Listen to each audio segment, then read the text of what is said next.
എവിടെയാ പോന്നേ?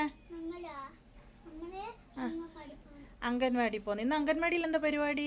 മുട്ടായി വാങ്ങിക്കൊടുക്ക. അക്കുടുവിന് സെൻഡ് ഓഫാ അല്ലേ? അംഗൻവാടിന്ന് കൊട വാങ്ങിയോണ്ടോ സ്കൂളിൽ പോന്നേ? ആ, എല്ലാരും മേടിക്കും. അപ്പൊ ഇന്നത്തോടെ അക്കുടുവിന്റെ അംഗൻവാടി കഴിഞ്ഞില്ലേ? ഇനി നമ്മൾ സ്കൂളിലല്ലേ പോന്നേ? അപ്പൊ നമുക്ക് അംഗൻവാടി പോവാ. അപ്പൊ അക്കുടു അംഗൻവാടിയിലേക്ക് മുട്ടായിയൊക്കെ മേടിച്ചില്ലേ? ഒരു പെട്ടി മുട്ടായി അല്ലേ? ആ ആ, നടക്ക്. ഇന്നും ഒന്നുമില്ല, നടക്ക്.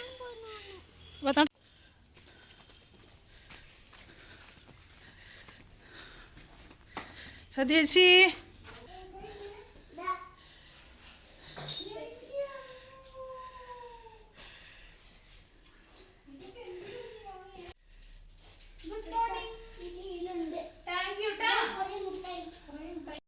ഇതാട്ടോ അക്കുഡൂസിൻ്റെ സതിയമ്മ.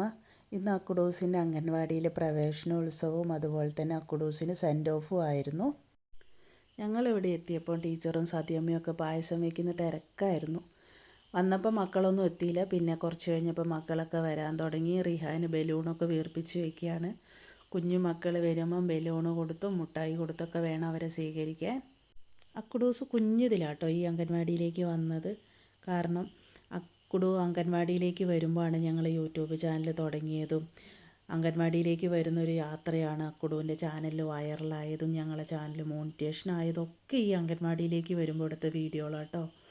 അപ്പോൾ മക്കളെല്ലാവരും വന്നു, എല്ലാ മക്കളും വന്നു. പുതിയത് ഇതാ സതീച്ചിയും ടീച്ചറൊക്കെ കൂടിയിട്ട് മക്കളോടെയൊക്കെ ഫോട്ടോ എടുക്കുവാണ്. എനിക്ക് ഈ സതീച്ചിൻ്റെയും ടീച്ചറേയും കാര്യം എടുത്ത് പറയണം. എന്ത് പൊന്നു പോലെ ഇവർ ഈ മക്കളെ നോക്കണേ. എനിക്കുണ്ടല്ലോ അക്കുഡൂസിനെ അംഗൻവാടിയിലാക്കിയിട്ട് എവിടെയെങ്കിലും പോകുമ്പോൾ ഒന്നും ഒരു ടെൻഷനും കാര്യവും ഒന്നും ഉണ്ടാവില്ല. കാരണം എന്താണെന്നറിയോ, നമ്മൾ വീട്ടിലെങ്ങനെയാണോ നോക്കുന്നത് അതിനേക്കാളേറെ മേലെയാണ് ഇവർ അംഗൻവാടിയിൽ നിന്ന് മക്കളെ നോക്കുന്നത്. കാരണം നമുക്കറിയാം നമ്മളെ വീട്ടിലൊരു കുട്ടി ഉണ്ടെങ്കിൽ കുഞ്ഞിതാവുമ്പം അവരെ കുസൃതിയും വികൃതിയും ഒക്കെ. പക്ഷെ ഒരുപാട് മക്കളുണ്ടായിട്ടും എന്ത് പൊന്നു പോലെയാണ് നോക്കുന്നതെന്നറിയാം. എനിക്ക് അത്ഭുതമാണ്. എല്ലാവരും വന്നു, പരിപാടിയൊക്കെ തുടങ്ങി. ഇത് കാതർക്കിയാണ്, അങ്ങേ തറ്റത്തിരിക്കുന്നത് മെമ്പർ മിനിയേച്ചിയാണ്, ഇത് യൂസോക്കിയാണ്. അപ്പോൾ എല്ലാവരും വന്നു, മക്കളൊക്കെ വന്നു, അമ്മമാരൊക്കെ വന്നു, പരിപാടിയൊക്കെ തുടങ്ങി. അപ്പം ടീച്ചറായാലും സതിയമ്മയായാലും എൻ്റെ അക്കുഡൂസിനെ പൊന്നു പോലെയാണ് നോക്കിയത്. അതെനിക്ക് എടുത്തു പറയണം. അങ്ങനെ യൂസോക്കാൻ്റെ കയ്യിൽ നിന്ന് ട്രോഫിയൊക്കെ മേടിക്കുകയാണ് അക്കുഡൂസ്. അക്കുഡൂസിന് ഈ അംഗൻവാടിയിൽ വന്നിട്ട് ഒരുപാട് സമ്മാനങ്ങളൊക്കെ കിട്ടീന് കേട്ടോ. ഒരുപാട് പരിപാടിയൊക്കെ പങ്കെടുത്തിട്ട് എനിക്കതൊക്കെ ഭയങ്കര സന്തോഷമാണ് കേട്ടോ. എനിക്ക് ഈ ഭാഗം വീഡിയോ എടുത്തപ്പം ഭയങ്കര വിഷമമായിരുന്നു. അക്കുഡൂസ് അവൻ്റെ സതിയമ്മേൻ്റെ അടുത്ത് യാത്ര പറഞ്ഞ് അംഗൻവാടിയിൽ നിന്ന് ഇറങ്ങുമ്പോൾ. പക്ഷെ അവനും പോകും കേട്ടോ. ഇടയ്ക്കിടയ്ക്ക് അവന് സ്കൂളിൽ ലീവുള്ളപ്പോഴൊക്കെ അവൻ അംഗൻവാടിയിലെത്തും. കാരണം അവർ തമ്മിൽ ഭയങ്കര ഒരു പ്രത്യേക സ്നേഹമായിരുന്നു സതീച്ചും അക്കുഡൂസും തമ്മിൽ. അങ്ങനെ അക്കുഡൂസ് അംഗൻവാടിയിൽ നിന്ന് യാത്ര പറഞ്ഞിറങ്ങി. അപ്പോൾ എല്ലാവർക്കും ബൈ ബൈ.